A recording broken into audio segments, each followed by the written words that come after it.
Hello বন্ধুরা, শুভ ষষ্ঠী। তোমরা কেমন আছো? আমরা তো ভালো আছি। তোমরা কেমন আছো? তোমরা কি পুজো দেখছো? আমি তো খুব মজা করছি।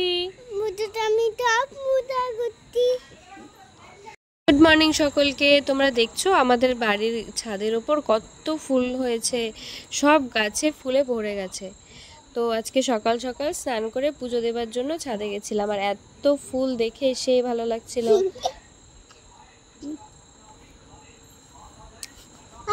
আজকের ভিডিওটা এখান থেকে শুরু করলাম। সকাল সকাল স্নান করে নিয়েছি আর ছাদে এসেছি। এত ফুল ছাদে।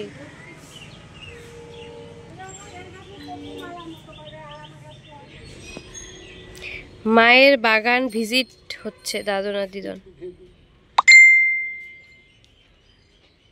আজকে হচ্ছে শুভ ষষ্ঠী। আমরা আজকে ঘুরতে যাব বিকালবেলা, তার জন্য দাদু নাতিদন আসছে।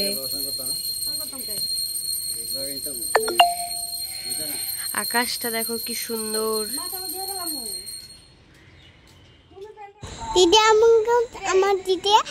ঠাকুর করতে গপু সোনাদের স্নান করাচ্ছে। তোমাদের বাড়িতে গপু সোনা আছে?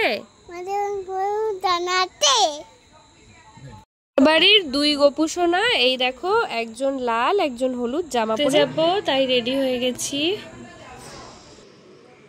এই একটা সিম্পল কুর্তি পরে নিলাম, কারণ গিয়ে তো রাতের বেলা রেডি হবো আবার, তো একটু পরে বের হবো। ভিডিওটা দেখবে তখন তো রাত্রি হয়ে যাবে, তো তোমরা সপ্তমীর দিন ভিডিওটা দেখতে পাবে। এখন আমরা রেডি হয়ে গেছি আলিপুর যাওয়ার জন্য। আজ আমরা ষষ্ঠীর দিন আলিপুরটা একটু ঘোরাঘুরি করব, কারণ আমার মাসির, তোমরা সবাই দেখতে পেয়েছো, একটা ছোট্ট বাচ্চা আছে, তো ওকে নিয়ে আমরা আজকে ঘুরতে যাব। তো এই যে আমরা বাসও পেয়ে গেলাম, বাসের পেছনে জায়গা পেয়েছি, এখানে বসে বসে আমরা ইয়ার্কি করতে করতে চলে গেলাম আলিপুরদুয়ার। তো সেখানে গিয়ে মাসির বাড়ি যাবার পথেই একটা মণ্ডপ পড়ে, ভীষণ সুন্দর সেই প্যান্ডেল। আর বাড়ি গিয়েই পুচকুটাকে কোলে নিয়ে ফেললাম হাত পা ধুয়ে।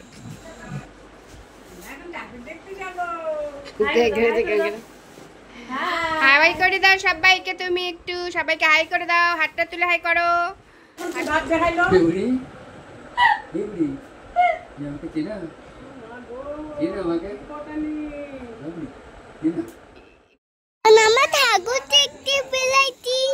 তোমরা কি ঠাকুর দেখতে বেরিয়েছো?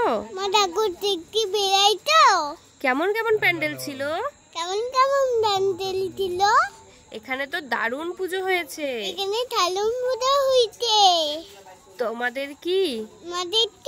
আমার আওয়াজ ভালো লাগছে?